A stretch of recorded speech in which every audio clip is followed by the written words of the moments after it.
오늘 봉독한 디모데전서 3장 14절에서 16절에 있는 말씀으로 진리의 기둥과 터인 교회라는 제목으로 말씀을 나누고자 합니다. 우리가 익히 알다시피 다음 주가 우리 교회 설립 기념일이 됩니다. 그래서 이번 주와 다음 주 연속적으로 이 교회에 관한, 교회는 어떤 것이며 또 우리가 이 교회를 통해서 무엇을 행해야 되며 왜 하나님께서 여기에 교회를 세워주셨는지, 또 이곳에서 우리가 어떠한 것을 행해야 되는지 이 말씀으로 함께 은혜를 나누고자 합니다.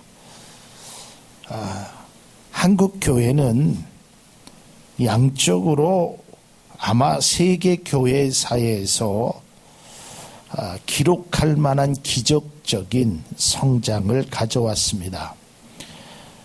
각 교단의 가장 큰 교회는 아마 침례 교단을 빼고는 다 한국에 있습니다. 오순절 교회, 장로교회, 감리교회, 아마 성결교회, 세계에서 가장 큰 교회는 다 아마 한국에 있을 것입니다. 그런데 많은 사람들과, 여기서 많은 사람들이라는 것은 예수를 믿는 사람들도 포함되어 있습니다. 또 믿지 않는 사람들, 이러한 사람들이 교회에 대해서 염려하는 그 소리가 시간이 가면 갈수록 더 높아지고 있다라는 것입니다. 과거에는 믿지 않는 사람도 교회 가면 좋은 곳, 그저 교회를 가라라고 자신의 자녀들에게 이야기할 정도였었는데, 요즘은 교회가 좋은 곳이라는 이미지가 자꾸 파괴되어 버리고 있다라는 것입니다. 교회는 거룩하고 영광스러운 존재임에도 불구하고 목회 성공이라는 우상을 쫓는 목회자들이나 진리를 쫓지 않고 종교적 본능을 만족시키기 위하여 교회를 다니는 사람들도 때로는 우리의 눈을 거스르게 하게 만들고 있습니다. 그래서 어떤 분은 이렇게 책에서 이런 기록을 하고 있습니다. 한국 교회는 하나님의 왕국이라기보다 목회자의 왕국으로 그리스도의 몸으로서의 유기체적인 공동체라기보다는 교인들의 본능적 소속감을 채워주는 거대한 조직체로 변화가고 있다. 하나님의 나라의 비유로 존재하면서 시대마다 하나님의 나라의 모습을 반영하는 존재로서의 교회라기보다는 인간의 아이디어와 자아 성취의 장으로 변해가고 있다라고 책에서 지적하고 있습니다. 이번 주와 다음 주 우리가 다니는 이 교회, 또한 내가 소속되어 있는 우리 참 좋은 교회가 과연 어떠한 모습의 교회가 되어야 되고 앞으로 더욱더 어떠한 교회가 되어야 될 것인가를 한번 말씀을 통하여 은혜를 나누고자 합니다. 자, 우리가 잘 아는 대로 이 디모데전서는 목회 서신이라고 구별되어 있습니다. 다시 말해서 영적인 아들인 디모데에게 사도 바울이 목회적인 이야기를 많이 쓴 내용입니다. 자, 오늘 본문 3장 14절에 보면 내가 너에게 속히 가기를 원하지만 지금 가기 전에 급하게 너에게 쓸 내용이 있다. 이것은 바로 하나님의 집, 하나님의 교회가 어떻게 되어야 될 것인가, 교회 안에서 어떻게 행하여야 되고 너는 목회자로서 어떻게 가르쳐야 할 것인가, 이것을 오늘 성경 말씀에 기록되어 있다라는 것입니다. 그러면서 사도 바울은 이 교회는 진리의 기둥이 되어야 되고 진리의 터가 되어야 된다라고 오늘 성경은 기록하고 있습니다. 오늘 장로님께서 기도하셨듯이 이 교회에, 우리 교회를 하나님께서 세우신 분명한 목적이 있는 줄로 우리는 믿으실 것입니다. 분명히 이곳을 통해서 하나님께서 이제 더 큰 곳으로 분명히 이전해 줄 줄로 우리는 믿습니다. 하나님께서 우리의 삶 속에, 우리의 교회 속에, 우리의 믿음 속에 하나님의 말씀이, 하나님의 귀한 은혜가 솟아나는 믿음의 교회, 믿음의 성도가 우리 모두가 되기를 주님의 이름으로 축복을 드립니다. 자, 첫 번째로 교회라는 것이 무엇인가? 이 질문에 대해서 많은 학자들이 이야기하고 있습니다. 그런데 오늘 사도 바울은 이 교회를 하나님의 집이라고 이야기하고 있습니다. 여러분, 요즘은 아파트 생활을 많이 하기 때문에 그런 것을 우리가 보기가 참 어렵지만, 단독주택에도 요새는 그게 별로 없지만 집에 보면 이 문패가 있습니다. 여러분 아시죠? 집 앞에 문패. 그 문패라는 것은 뭘 의미합니까? 예를 들어서 홍길동 이렇게 써 있으면 이 집은 누구의 집이다? 홍길동의 집이다. 이 집은 홍길동이라는 사람이 살고 있다. 여러분, 이 참 좋은 교회는 하나님의 집인 줄로 믿습니다. 이곳에 하나님이 계시고 하나님의 은혜가 있고 하나님의 말씀이 있고 하나님의 사랑이 있고 하나님의 관심이 있고 하나님이 주인이 되는 교회, 이것이 진정한 아름다운 교회가 되는 것입니다. 교회의 본질 중에서 성경은 말하기를 교회는 그리스도의 몸이라고 말하고 있고 교회의 집이라고도 말하고 있습니다. 히브리서 3장 6절에 보면 그리스도는 하나님의 집을 맡은 아들로서 그와 같이 하셨으니 우리가 소망의 확신과 자랑을 끝까지 굳게 잡고 있으면 우리는 그의 집이라고 하는 것입니다. 여러분, 집은 누가 사는 곳이 집입니까? 가족들이 사는 곳이 집입니다. 아무나 집에 들여놓지는 않습니다. 아무리 친한 사람도, 아무리 좋은 사람도 하루 이틀 묵고 가지 그 집에서 영원히 사는 사람은 없습니다. 거기에서 함께 있는 사람은 가족들이 함께 있는 것입니다. 여러분, 우리 교회는 믿음의 공동체로 믿음의 가족이 함께 사는 좋은 교회를 만들어 나가기를 주님의 이름으로 축복합니다. 우리가 육신적으로는 가족은 아닙니다. 물론 여기 가족도 계시지만 교인이라는 전체 속에서 보면 우리는 육신적으로는 남입니다. 그러나 영적으로 하나님의 자녀인 우리 모두는 가족의 공동체라는 것을 결코 잊지 않으시기를 바랍니다. 이 교회라는 것의 원어적인 의미인 에클레시아라는 그 뜻은 하나님께서 세상으로부터 불러주신 자들의 모임, 이것이 바로 교회라는 것입니다.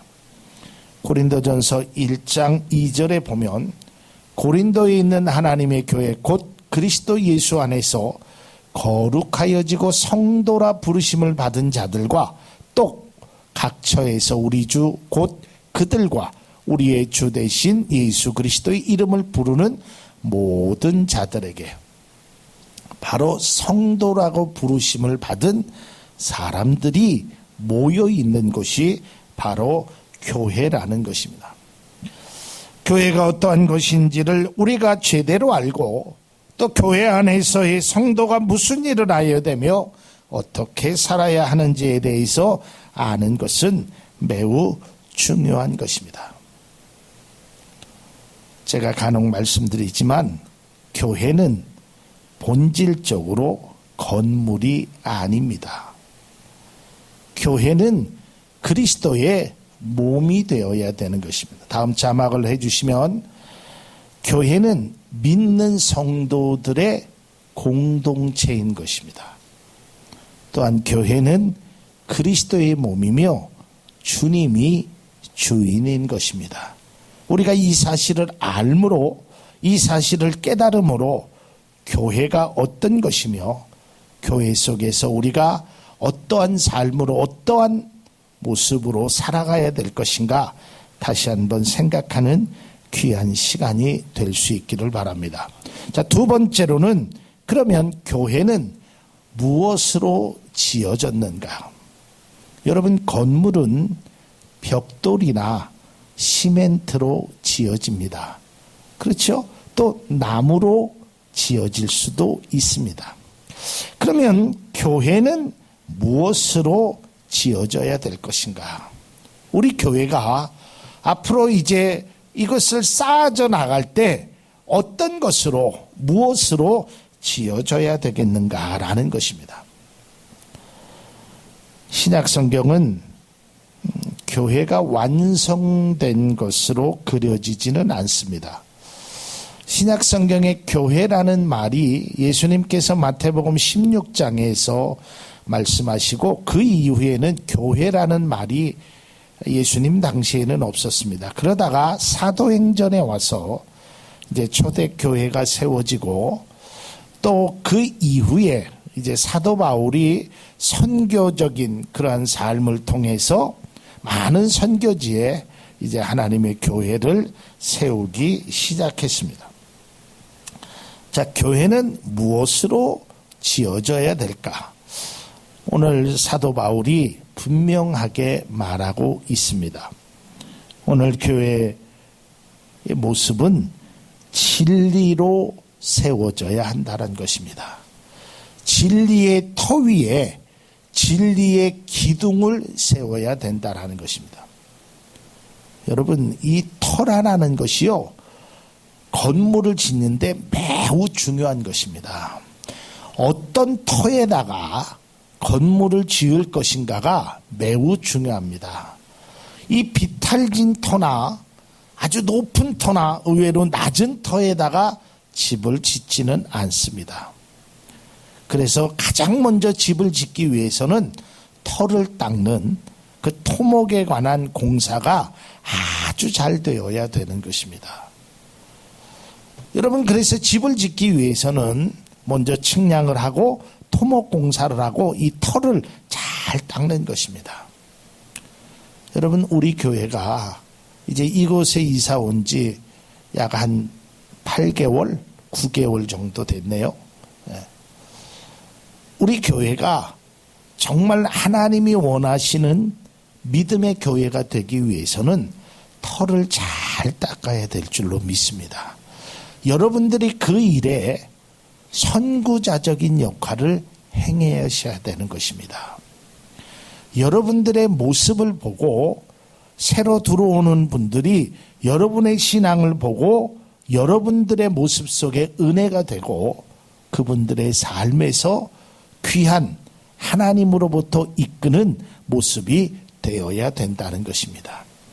그 터는 진리로 닦아져야 된다는 것입니다. 또한 건물을 지을 때는 이 기둥이라는 것이 꼭 필요합니다. 요즘은 중간에 기둥을 세우진 않지만 어쨌든 이 벽의 개념의 기둥이 튼튼해야 하는 것입니다. 이 기둥이 무너지면 결국은 건물은 무너지게 됩니다. 마찬가지로 교회의 기둥이 무너지면 이 교회는 무너지게 되는 것입니다.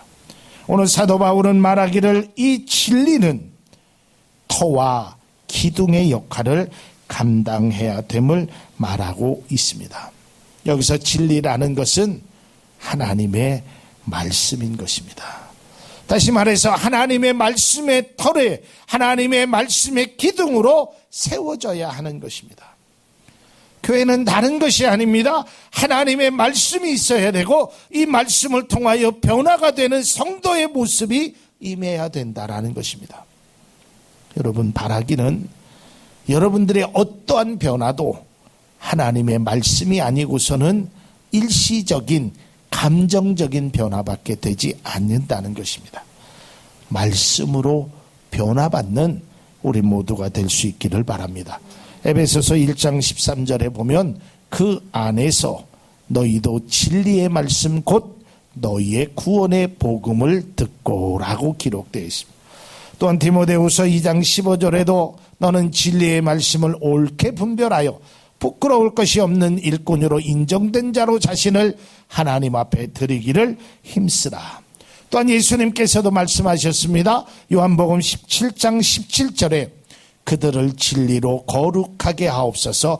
아버지의 말씀은 진리니이다. 하나님의 말씀이 진리인 것입니다. 그러므로 하나님 아버지의 집에서 우리가 행해야 되는 것은 이 진리를 추구하며 살아가야 하는 것입니다. 그러기에 사도 바울은 디모데에게 편지하기를 교회는 진리의 기둥과 진리의 터에 세워져야 됨을 말하고 있습니다. 진리가 없는 교회는 존재의 가치가 없는 것입니다. 하나님의 집인 교회는 진리의 터와 진리의 기둥이 있어야 하는 것입니다. 여러분, 하나님의 말씀이 없이 사람의 생각이나 사람의 방법이나 사람의 것을 추구하는 교회는 하나님의 교회라고 감히 말할 수 없는 것입니다. 하나님의 말씀이 우리 속에 있어야 하는 것입니다. 사랑하는 성도 여러분, 하나님의 말씀이 여러분 안에 있기를 주님의 이름으로 축복합니다.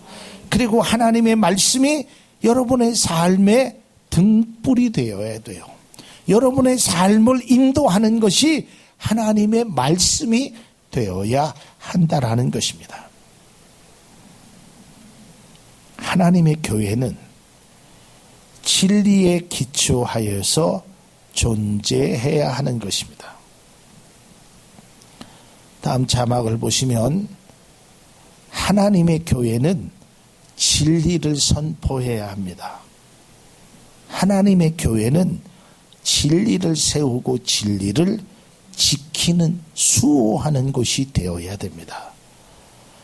여기서 다시 한번 말씀드리지만 이 진리는 진실을 말하는 그런 진리가 아니라 하나님의 말씀인 것입니다.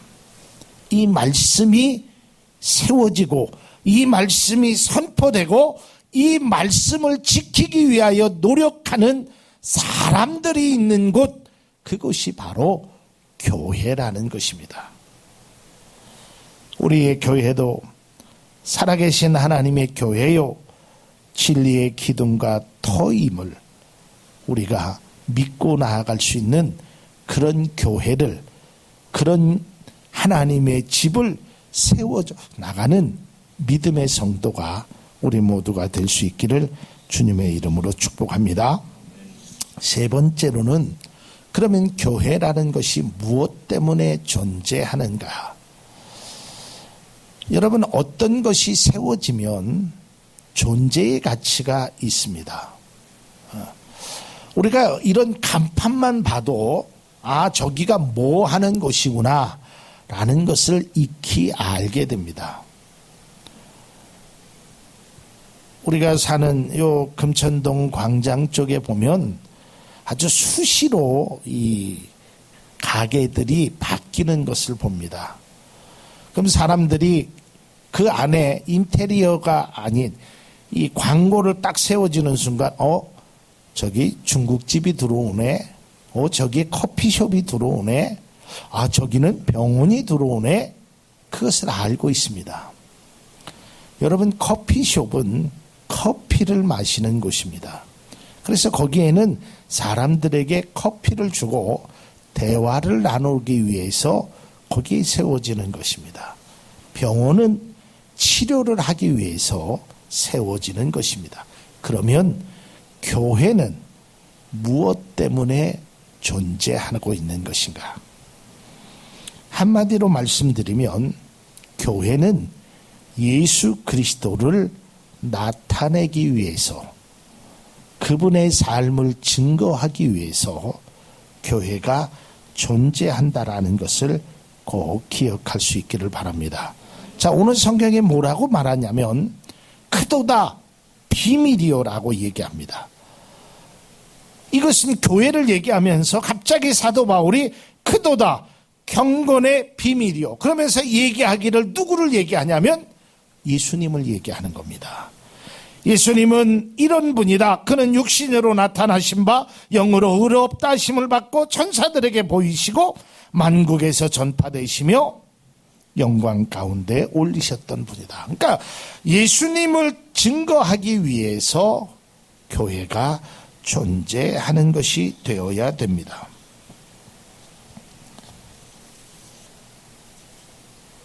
교회가 아무리 웅장하고 많은 사람이 있다고 하여도 그것의 존재의 의미를 상실하면 그것은 아무것도 아닙니다. 이것은 크냐 작으냐의 문제가 아닙니다. 작은 교회도 마찬가지입니다. 뭐 개척교회라고 다 은혜로운 거고 큰 교회라고 그렇지 않습니다. 이건 크냐 작으냐의 절대적인 문제가 아닙니다. 그 존재의 가치를 상실해버리면 크던 작던 많던 아무 것이 아님을 분명히 우리는 기억해야 합니다. 그래서 우리가 그 존재의 의미를 바로 깨닫지 못하면 아무것도 안 되는, 다시 말해서 버려지는 것에 불과하다라는 것을 우리는 알아야 됩니다. 그래서 성경은 너희들은 세상의 빛이요 소금이라라고, 그 빛이, 그 소금이 기능을 하지 못하면 버려지게 된다라는 것을 성경은 말하고 있다는 것입니다. 하나님이 원하시는 진정한 교회. 자, 다음 자막을 보여주시면 영적으로 살아있는 교회가 되어야 됩니다. 진리를 추구하며 진리를 수호하는 교회가 되어야 하는 것입니다. 세상에서 길을 잃고 방황하는 많은 사람들에게 교회는 등대와 같은 존재가 되어야 되는 것입니다. 진리의 빛을 비추는 등대가 되어야 되는 것입니다. 여러분, 이 등대가 불빛을 제대로 비추지 아니하면, 또 바른 방향의 불빛을 비치 아니하면 망망대해에서 그 한 조각 배는 결국 파손되게 되어 있습니다. 교회가 세상에서 길을 잃고 방황하는 사람들에게 이러한 빛을 비치 못한다면 그것은 존재의 가치를 상실해 버리게 되는 것입니다. 그러기에 우리는 많은 사람에게 진리이신 주님의 빛을 비추는 참 좋은 교회가 되어야 될 줄로 믿습니다. 또한 우리가 교회를 통해서 내 자신이 예수님 앞에서 누구인지를 알아야 되는 것입니다. 우리는 진리를 비추는 사람만이 아니라 그 빛이 나에게도 해당되는, 내가 누구인지, 내가 어떻게 살아야 하는지 이것을 나에게도 비출 줄 아는 사람이 되어야 됩니다. 세상적으로 안목에서 보면 나는 아무것도 아닌 존재라고 혹시 여러분들 지난 수요일 날 제가 설교 드렸듯이 나를 비하하거나 또한 자격지심 속에서 살아가고 있는 분들이 계시다면 이 교회의 존재의 가치를 통해서 여러분의 존재의 가치를 다시 한번 발견할 수 있기를 바랍니다. 예수님께서 말씀하셨습니다. 한 영혼이 천하보다 더 귀하다. 여러분들이 얼마나 귀한 존재임을 이 교회라는 것을 통해서 다시 한번 발견할 수 있기를 바랍니다. 또한 우리는 하나님의 나라의 모습을 드러내는 교회로 어떻게 하면 우리 교회가 세워질 수 있는지 고민하며 씨름하는 그런 작은 노력이 우리 교회에 필요한 것입니다. 여러분, 우리는 이 말씀을 통하여 두 가지를 한번 생각해 봅니다. 그 첫째는 교회가 많은 사람들에게 역할을 감당하는 그런 진리의 모습을 나타내는 그런 교회. 또한 두 번째로는 교회 속에 공동체에 있는 나에게 이 교회를 통해서 하나님의 말씀이, 이 교회를 통해서 하나님의 사랑이 내 안에 들어와서 나를 발견할 줄 아는 그러한 은혜의 교회. 이것이 우리가 꿈꾸는, 아니 주님이 명령하시는 교회가 될 줄로 믿습니다. 바라기는 우리 모든 성도와 우리 교회가 정말 나름대로 꿈꾸는 교회의 모습이 하나님이 기뻐하시는 진리의 터에, 진리의 기둥 위에 사랑광이 넘치고 은혜가 풍성한 하나님의 교회, 하나님의 집을 우리 함께 만들어 나갈 수 있기를 주님의 이름으로 축복합니다.